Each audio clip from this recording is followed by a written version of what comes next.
Hello, everyone. This is Marita, one who catches lightning, with the Path of Ish podcast, Walking with Our Shadow, where we share ancient indigenous teachings of remembrance, all so we can walk and learn how to walk a path of radical self-love.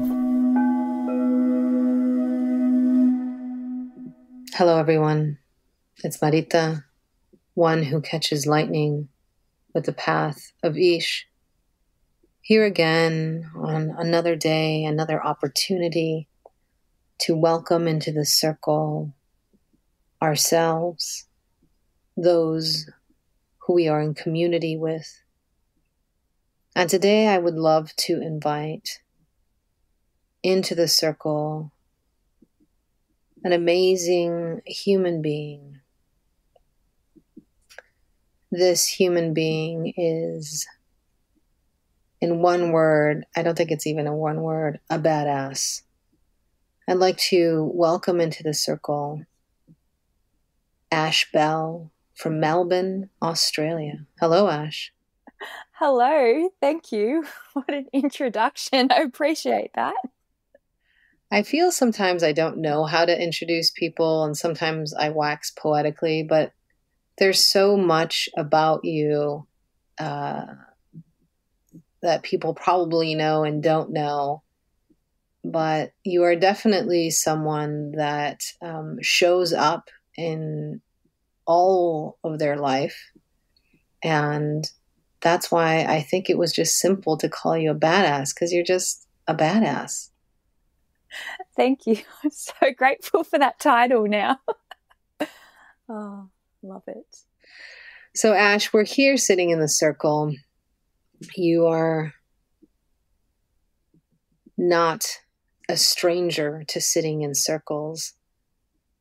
So why don't we just take our 3 breaths together, inviting wind and this opportunity to share words, and just allow what needs to be shared today to come in with the wind. And so let us call upon Ik, our beloved Ik, wind, and our 3 breath practice as we begin our breathing together. So let us begin in and out through the nose. This first breath, inviting and welcoming our mind into this time and space. In and out through the nose, inviting and welcoming our body into this time and space. In and out through the nose, welcoming and inviting our essence into this time and space. With all 3 parts, we give gratitude and thanks as we step into the circle, sharing Ik and this 3 breath practice. Beautiful. Thank you so much. So Ash, why don't you tell us a little bit about your creation story in your own words? Good question. And lots of different avenues we can go down with this one. Where to begin, Marita? Where to begin? So hello, I'm Ash Bell, like you've already said. I weave together a lot of things in how I live my life and the work that I do and what I put out into the world. I am a student of yours. I work with sound and I'm a sound healer, and I do Reiki and facilitate cacao ceremonies, and I have a background in social work, and all these different modalities kind of come together. But it's really interesting as well with my life and who I am that my name is Ash Bell, and Bell with the work that I do with sound, which is amazing. People think that's a stage name. And then Ash is, I've gone through a lot in my life. Like I've had cancer and I've done lots of healing. And so my name being Ash, like this rising from the ashes and rebirthing and growing through and from a time of nearly dying. So I'm here now today chatting with you. Which avenue do you want to go down with all of those things? Well, let's go and have a moment and talk about what you have learned and how has being a cancer survivor changed your life and your practices. Yes, good question. Okay. The big one that has taken a long time and a lot of hard work, but it's been the most life-changing and the most empowering, is building a relationship with myself. And you did the 3-breath practice with mind, body, essence. And the biggest one in my journey has been building a relationship with my body and trusting this human body that I'm in and all that it's been through and all that it does and how it supports me. But that hasn't always been the case in my life. I've had very fractured relationship with all parts of myself. So yeah, it's this unique and interesting perspective that I have on the world and how I see things and my relationship with myself and time. And there's a lot to unpack from those different areas. But if anything, it's wanting to live my life to the fullest and do as much as I can and share as much as I can from my experience. And with healing and growth comes the power to be able and the ability to be able to support others with their journey as well. Ash, did you find yourself going into sound healing and going into all the practices now and cacao as a way first to heal yourself, or was this really this call to give and to give back? Yes. Good. Okay. I keep saying good question. All good questions from you, always. So these practices have all come about as a way to heal myself. And sound has been the one that I've been working with for the longest. So I first came about sound healing when I was having a really hard time and I was really anxious. I'd been in remission for a while. I was physically, I'd healed from cancer. I mean, I was still struggling with fatigue and anxiety, depression, definitely not in a good space. And sound was something that I experienced as a way to soothe that discomfort that I was feeling.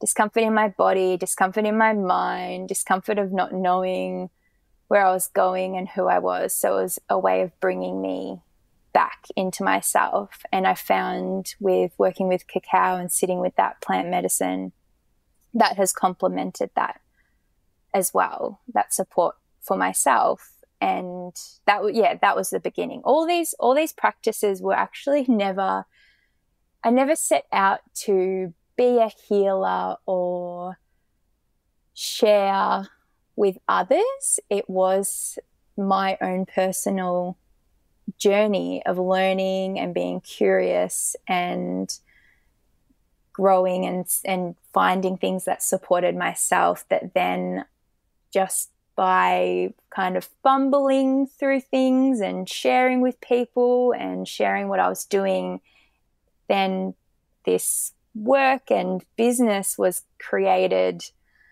over time. And here I am now doing it full time, which is pretty amazing and incredible. And it's feels good, feels really good.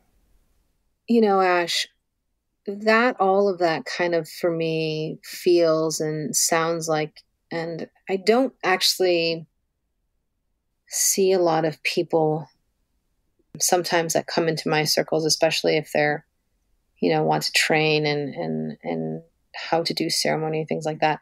I've never really heard as people such as yourself come in and say, I need to do the healing first. And I need to fill my cup first. And I need to learn that first. I feel like many people that are quote unquote called to these circles or to share, want to share, they don't know how to hold in their cup all the medicine that they need first. No wonder you're a badass. Having that practice of being able to hold your healing and allowing yourself that grace instead of just running out and wanting to share it, And so I'm sure, a lot of people I know a lot of people come to you. Do you find that to be kind of the truth, Ash, that a lot of people just kind of want to, get certified and move on and don't take time to fill their cup to maybe a level that they've never been able to hold medicine before? Yeah, that's a really good point, Marita. I do see that a lot with people that want to learn from me or just in other circles and other people that I see. It's that certification to then share with others, but there's a lot of inner work that needs to happen as well. And I love that you brought this up because I feel like if I don't embody the medicine and the healing, then I don't feel like I'm genuine when I share it. So I do take time to learn things and heal and sit with different parts of myself that I'm healing and resolving and working through, for then that to actually come from a really deep space and also have I feel like I have a lot of integrity behind it as well, because it's not just coming from a textbook ABC, I've learnt this and then I'm sharing it. I'm like, I live it.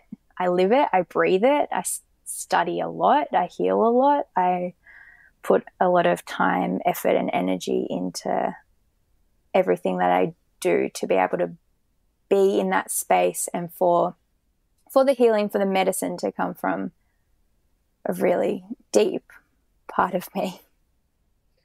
That's so beautiful, because we still live in a world that a dominant world that says, here's information, learn it, regurgitate it, or do your practice, share those practices. There's this I don't know if it's pressure or if it's martyrdom or any of that, but to take the time to walk the way of wisdom by becoming that medicine first is, it takes time, it takes dedication, it takes resources. And so I love that you have been walking that path of becoming your own medicine for quite some time. And I'd love for you to share about how you continue to deepen your practices. How was, I know you recently came out to Hawaii. How was that in kind of bringing some cohesiveness to some of the practices over at Cuatro Manos Cinco Volcanes and at the Path of Ish? Where to begin? My experience with you in Hawaii, life-changing.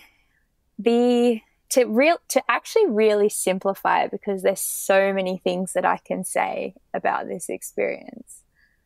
But to simplify it, the lesson is and you talk about this a lot, but I really did feel it. It's the being, not the doing.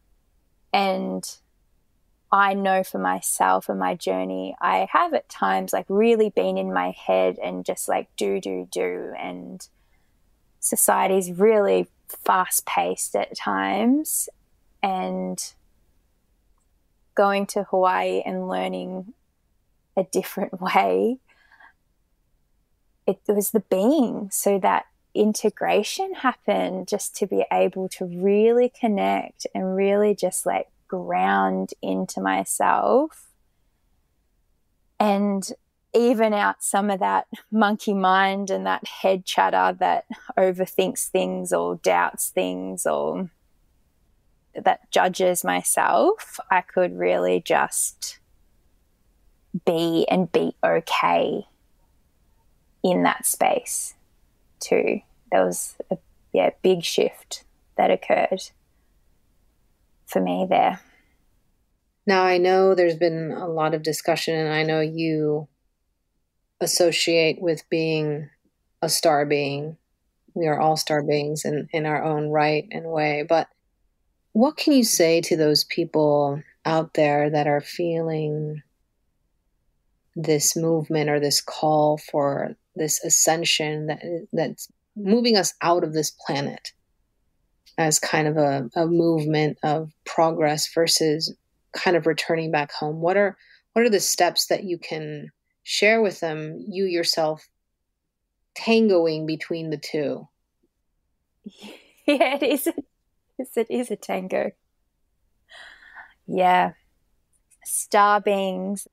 There's lots of us around, and it's definitely been a big struggle for me, wanting to just disconnect and go back to another planet and finding that balance and working with that tango of the stars and the sky and the planets combined with being grounded and being in a human body. And I know even speaking to you at times, I felt homesick for the stars.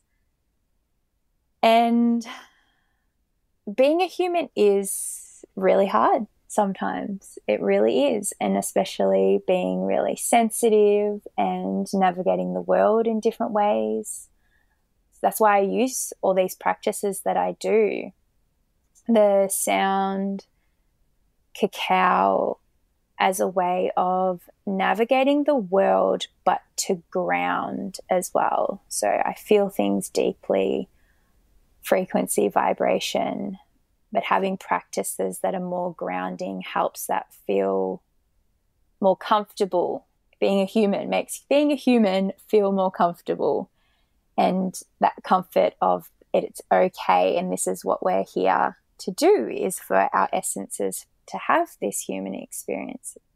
So I'm not sure how much I can say about steps, because it is a journey. So I guess step one, knowing that it is a journey and things can't change overnight, but to be okay with the dance and to find practices that support the process and to find people that can help you anchor and connect. And there's also a discipline to it as well, with having practices that you can do on a regular basis to just stay in your body and stay being you and being okay with being you in all that you are. And we're all unique too, so letting go of that comparison of what other people are doing or how they're showing up in the world.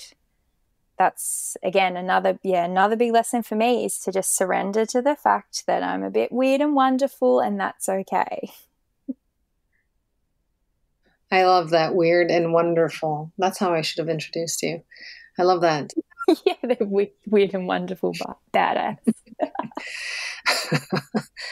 Now, I love that what you're saying, and for me, a lot of what you're talking about is really about cohesion, right? I've spoken to a lot of people and they have a really hard time, including yourself, with the word grounded, like being grounded, or now I have to stay here, And so you speak about groundedness as allowing yourself to take in and accept all that you are and be able to unite the heavens and the earth within you. And so with sound as a support, how does cacao do that for you? Yeah, they're such a good partnership, cacao and sound, because each of them work with the different parts of who we are and brings that together. So, or cacao being a medicine that does unite the heavens and earth within our hearts, that's a big one. But helping us to be okay in the being. So relaxing the physical body, helping the mind to have clarity, helping our heart to expand and to understand the wisdom that we're learning, and to reveal to us all the parts of us that maybe we're finding or experiencing shame or guilt or discomfort around. So shining light on all those shadow parts of us. And with that, helping the essence to shine and to just be and to find the magic in life and to see all the amazing things that are happening around us and happening within us. So that support on the journey and the path of who we are. And I'm saying that because, again, the journey, because it's constant revealing and growing, but not in a way that's like hard and, oh, there's another layer to peel off. It's just like, this is exciting to keep going and to keep stepping up and to keep being okay in our unique, magical ways. Does that answer that question? I think you did a marvelous job of sharing. And what we haven't really told everyone is that you are the original cacao fairy of Melbourne. I love all these titles. Thank you.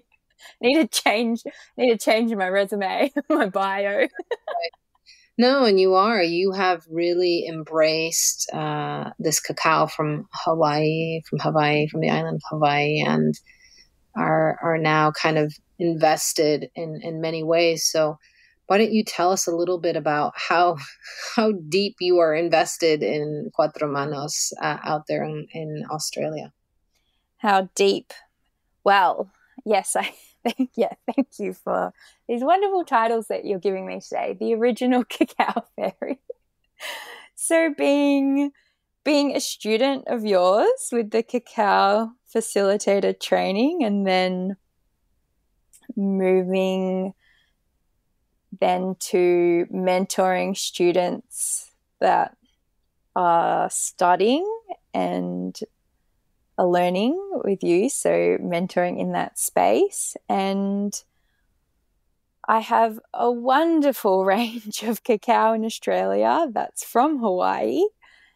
So being that go-to person for the Hawaiian cacao as well. So supporting facilitators that are based in Australia, and then doing and holding ceremony for others. So doing a lot of ceremonies across Melbourne, and I'm hoping to then share that in other parts of Australia and sharing the medicine and getting it out there. So I'm doing a lot with cacao. I'm drinking a lot of cacao, but I'm also sharing a lot of cacao.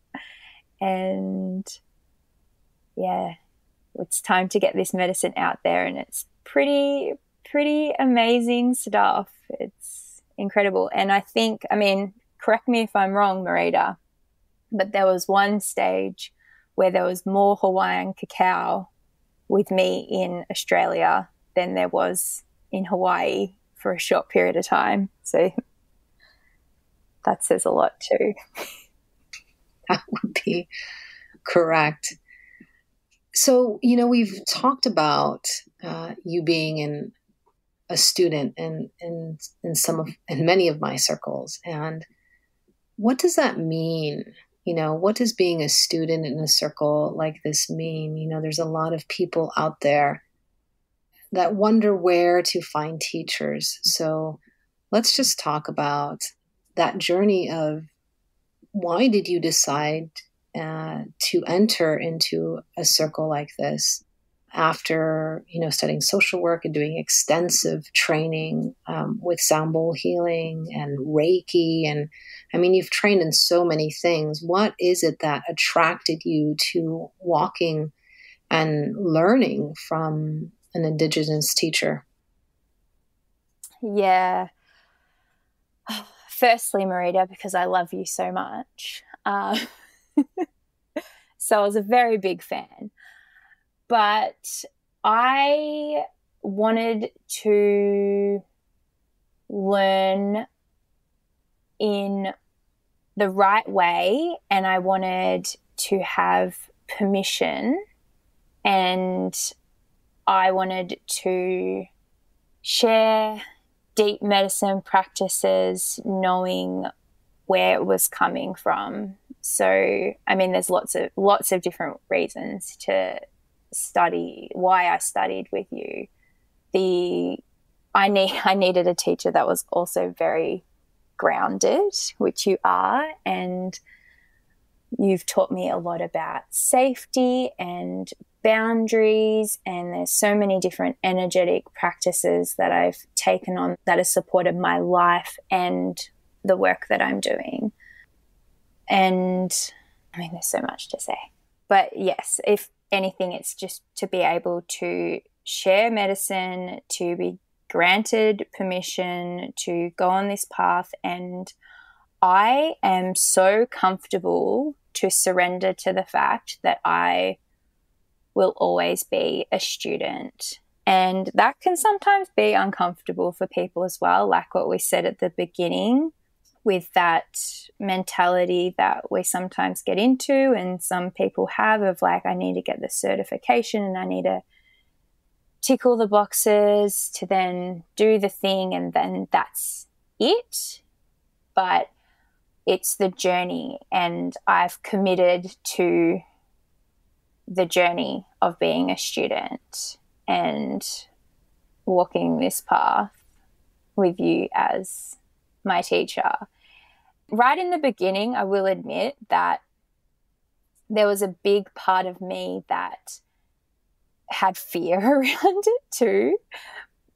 So finding that balance of like, I just knew in the core of me, this is the path that I needed to go on. I felt it. And I know that a lot of students studying with you, or a lot of new students coming in, feel that too.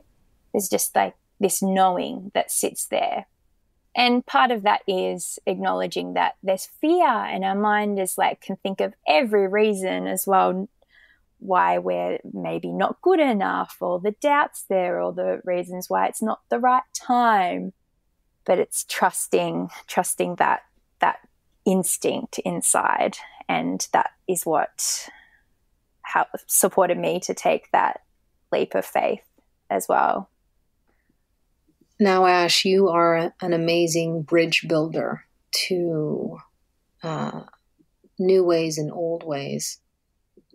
As you stepped into circles like this, what were some of the things that you had to change or learn how to learn? What was that journey? I think many times people romanticize sitting with and learning in circles like this. And sometimes I tell them it's kind of boring because we take a lot of time to do things. But it definitely has, it's not boring. It definitely has its own rhythm. And why don't you talk about just kind of the different rhythm that it has than the kind of fast-paced, 2-day, 3-day trainings or 6-week experiences that are out there that many people consider to be kind of the norm. You've stepped into a space which, as you said, you will probably be in this circle possibly for the rest of your life. So what is that shift that people need to learn to kind of be able to cross that bridge between the speed of modern society and kind of get into these circles and the rhythm of these circles? It's a deep question, Marita. The word that comes up is humility, and surrendering, and to acknowledge that there's no competition and isn't a space where any of us are better than any other. So the learning and the growing and being open to what's coming. So also being okay with the unknown, because I very much don't know at times. And I have surrendered to not battling with myself about that. So being able to sit, observe, listen, be curious, to be okay with asking questions, to not having that pressure of like, oh, should I know this? Because there's a different pace, a different rhythm, different language, and that can be absorbed in different ways as well. It's not just taking in like the knowledge through the mind, it's like feeling it in the body too. I think I said to you the other day, I mean, I take notes sometimes, but it doesn't always land through the note taking, and I'll read over my notes and it won't make sense, but I can sit and just allow myself to be in a space when you're teaching, and then it will enter a different way. And I hope that makes sense with what I'm trying to explain. Again, I'm not very good at words. I should have said that at the beginning. I think you're actually excellent with words, Ash. And I think you can embrace the way that you use your words, even though you might feel frustrated that not everyone's understanding. But I think they're excellent. And I'd love for you to share some more words, if that's okay. Oh, I appreciate that. I very much navigate the world through feeling and sound and instinct and observation. So when I'm feeling something, it's hard to find or articulate it the right way. So it doesn't always come out the way that I want to. But if you've ever seen me in person, I'll try and explain something energetically, and you'll notice that I like move my hands to just kind of create the picture rather than have the words to actually describe what's going on. We've sidetracked a little bit there. No, but it's perfect, because it kind of brings up another part that I wanted to talk about, and that is relationships. These circles that we're in are all about relationships. And so it's not just with ourselves, but it's with nature and alliances that help us, you know. So how has your relationship with nature changed in these circles? It's changed a lot. I've always been a being who loves being in nature. Being in these circles, it's definitely deepened my relationship. And the biggest learning from that is knowing that I'm not alone, because a lot of my life I have felt very like I didn't belong anywhere, and I wasn't quite sure where I fit, and again, this weird and wonderful being that I am, which I'm embracing. But being with nature and building relationships with the trees and animals and the elements and what's around me, it's just this support that's always there, that we can always connect with and call on, no matter what's going on in our lives, or even what we're wanting to create or move towards, or just to hold and support us if we are having a hard time. So my relationship has deepened so much. As I'm saying this, I'm like looking outside and I can see different trees and butterflies around. And again, there's little reminders of like, thank you for being there, and seeing those blessings just come up in front of me right in this moment. And there's magic in that. And it feels really amazing to be supported. Now, the way that we teach relationships a lot is a little bit different. And so we talk a lot about having a mutual relationship, not just one of taking or being able to call on, but how is it that you, in your everyday life, Ash, give back? What are the gifts that you give back in gratitude to Mother Earth and to all these beings that support you? Yeah.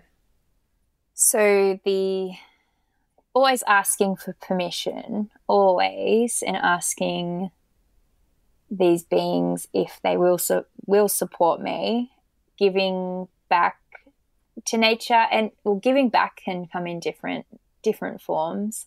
Every time I have a cup of cacao, I'm always offering cacao back to the earth, back to the trees, trusting and feeling into who wants it, when, sitting and being. And even those moments, circling back to my experience in Hawaii, building relationships with different plants by protecting them. I'm going to say this on the podcast, Marita, I used a machete to cut down grass. And even that experience in itself is pretty incredible, to acknowledge the teaching in that too, of protecting different, or how fast weeds grow, and that different plants need protection from other plants, and working with how everything links and works together and how things grow. So yeah, like even gardening and just seeing what's going on is another way to observe and build your relationship with the earth. And what other ways do I give back, Marita? Song and sound. Mm-hmm.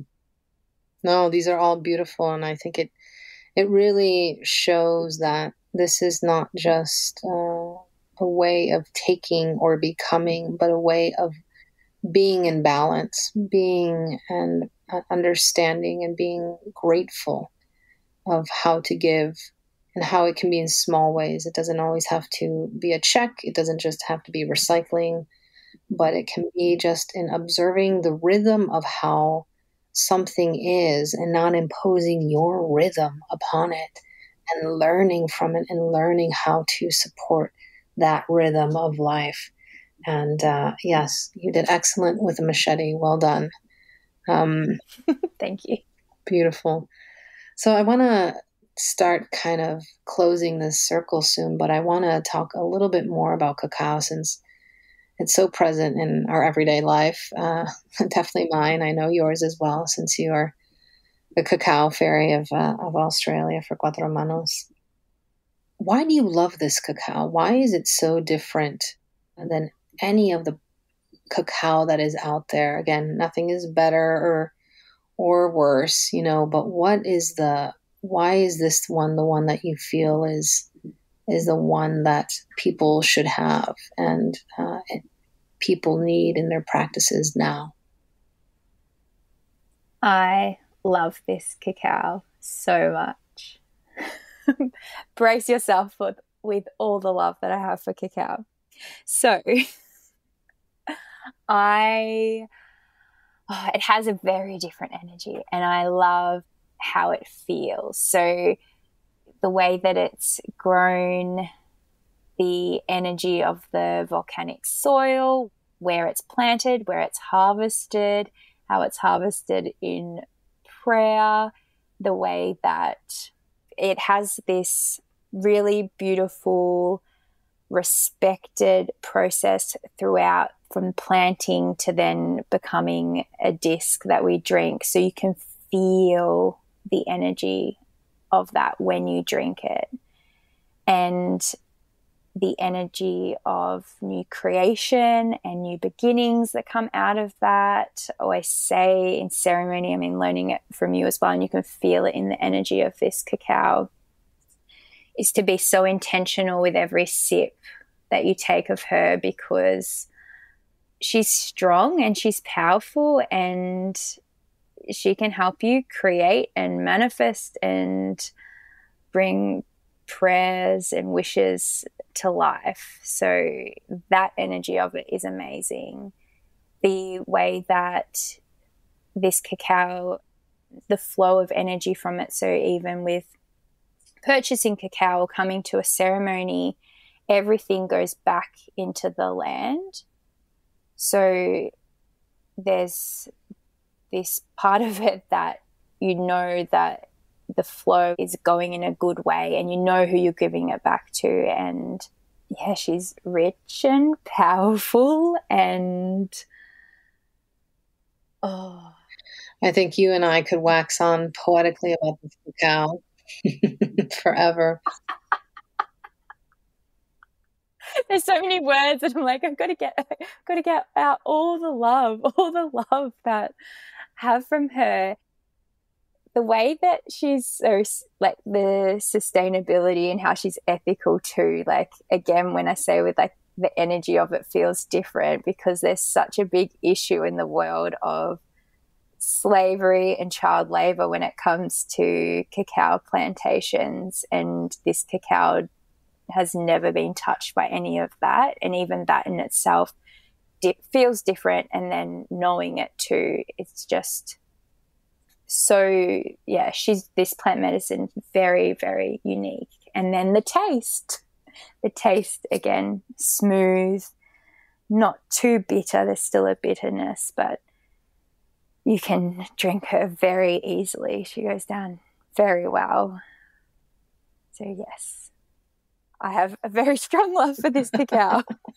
Your turn, Marita. Yes, and you were able to give back this cacao to the island, all around the island. Tell us about your experience going up Mauna Kea to offer this cacao. That was so special, because she's grown on the foothills of Mauna Kea. Being able to go to this mountain, which is very sacred. And fun fact, which I love sharing with people, that she's actually the tallest mountain in the world, larger than Mount Everest, because she's measured from the base, which is under the water, to the summit. So sacred mountain in a way that connects to the sky above, the earth below, helps us on this middle plane that we're in. And going up this mountain, just, yes, you could feel that energy. And there's this beautiful altar, and we took a lot of cacao to give back to her and give thanks for all that she's created with this medicine. And that was really emotional, and it was so special. And looking up at the stars, of how clear, even then, how clear the sky is. And I've never seen stars as magic and sparkly as they did when I was standing there offering cacao. So yeah, that was incredible. Really, really beautiful experience. I'm sure she loved it. It's such an amazing way. I was talking to someone today about mountains, and they were talking about how mountains, like the sovereignty of mountains, right? Like they should be able to have their space and their way and their language and their relationship, their chosen relationship. So it's beautiful to be able to honor the sovereignty of a mountain by giving back what she gives to us, that balance of heaven on earth on this plane. So thank you, Mauna Kea, for all that you do and how you hold us in the memory of creation. Getting a little emotional there.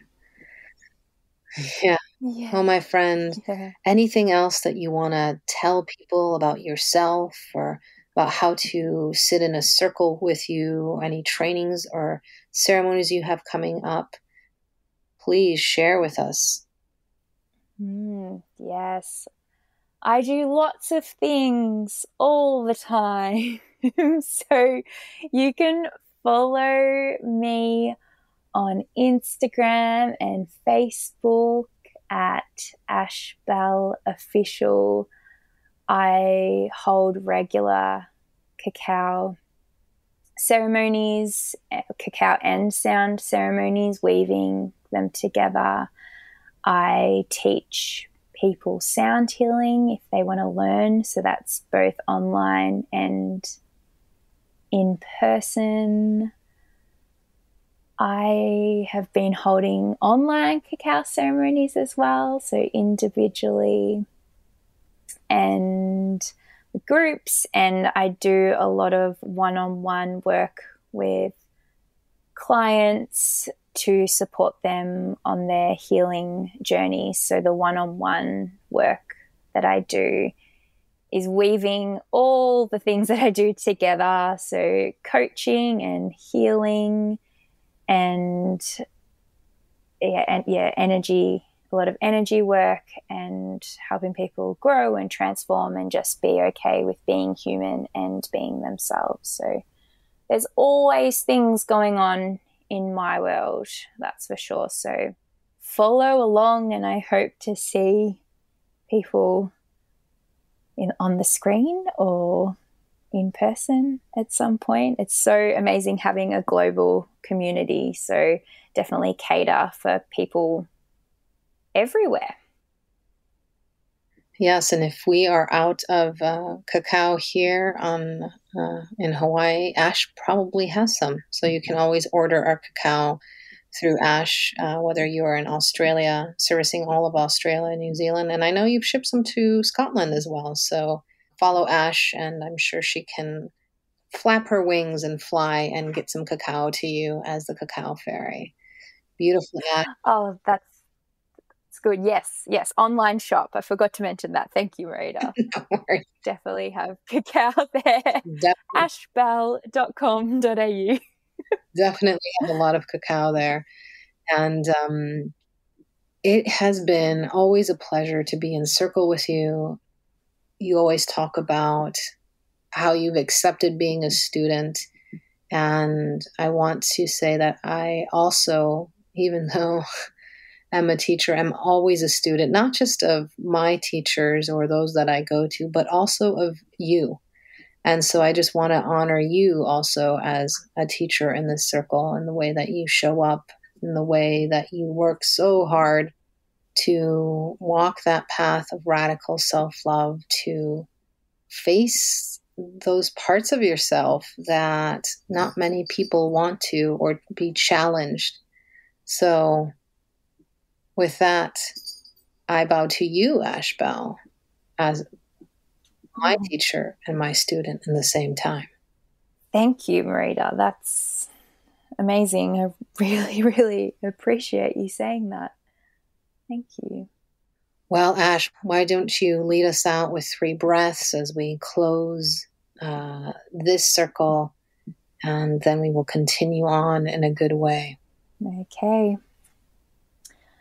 Closing down this circle by coming back to the center of your heart and taking a deep breath in and out through your nose, thanking your mind for being here in this time, in this space, in and out through the nose, thanking your body for being here in this time, in this space, in and out through the nose, thanking your essence for being here in this time, in this space, thanking all parts of you, everything that you have been, everything that you are, and everything that you will be. And thank you for listening, and thank you so much, Marita, for for having me on this podcast today. Yes, and I'm sure we will see each other in another circle very soon. So thank you, Ash. Thanks to your people, to your ancestors, and for all who allow this space and hold this space. And thank you for Cacao for holding the space of today. Thank you.